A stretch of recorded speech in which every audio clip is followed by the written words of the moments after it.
তো আজকের এই ভিডিওতে ইসকনের ধর্মগুরু চিন্ময় কৃষ্ণ দাস সম্পর্কে কিছু কথা বা কিছু অজানা তথ্য আপনাদের সাথে শেয়ার করব। তো পুরো ভিডিওটি দেখার অনুরোধ রইল। আশা করি পুরো ভিডিও জুড়ে আপনাদেরকে পাবো। তো আর কথা বাড়াবো না, চলুন চিন্ময় কৃষ্ণ দাস সম্পর্কে কিছু অজানা তথ্য আপনাদের সামনে উপস্থাপন করি। চট্টগ্রামের হাটহাজারীর পুণ্ডরিক ধামের অধ্যক্ষ ছিলেন চিন্ময় কৃষ্ণ ব্রহ্মচারী। সম্প্রতি গঠিত বাংলাদেশ সনাতনী জাগরণ জোটের মুখপাত্র হিসেবে দায়িত্ব পালন করছেন তিনি।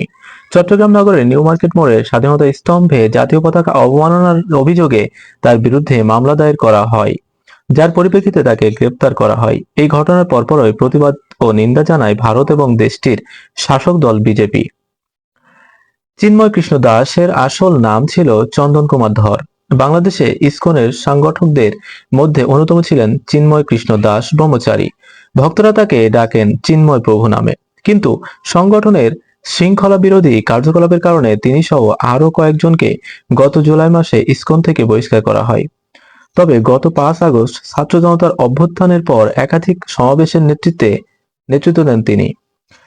তার দাবি, সনাতন ধর্মাবলম্বীদের উপর হওয়া নিপীড়নের বিরুদ্ধে প্রতিবাদ জানাতেই এই সমাবেশ। তবে তার কর্মকাণ্ড নিয়ে বিতর্ক দানা বাঁধে। বিশেষত গত অক্টোবরে চট্টগ্রামে একটি মিছিলের সময় বাংলাদেশের জাতীয় পতাকা অবমাননার অভিযোগ ওঠে তার বিরুদ্ধে।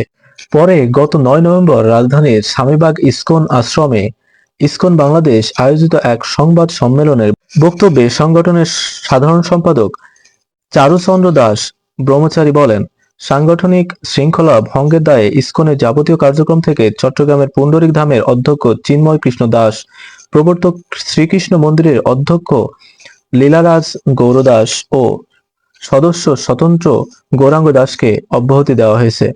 বহিষ্কৃতদের মাধ্যমে সংগঠিত কোনো কার্যক্রমে ইসকন জড়িত নয়।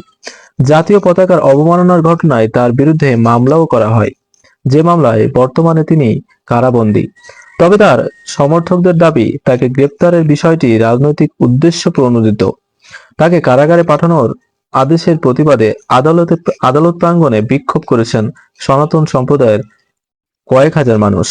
ধর্মীয় এই নেতাকে গ্রেপ্তারের বিষয়ে ঢাকা মহানগর পুলিশের মুখপাত্র তালেবুর রহমান জানিয়েছেন, কৃষ্ণদাসের বিরুদ্ধে অভিযোগ তদন্তাধীন রয়েছে। তবে সুনির্দিষ্টভাবে কি অভিযোগ আনা হয়েছে সে বিষয়ে বিস্তারিত কিছু জানা যায়নি। এদিকে যুব ও ক্রীড়া উপদেষ্টা আসিফ মাহমুদ সজীব ভুঁইয়া জানিয়েছেন, চিন্ময় কৃষ্ণ দাস ব্রহ্মচারী গ্রেপ্তার করা হয়েছে ইসকনের নেতা হিসেবে নয়, বরং রাষ্ট্রদ্রোহিতার অভিযোগে।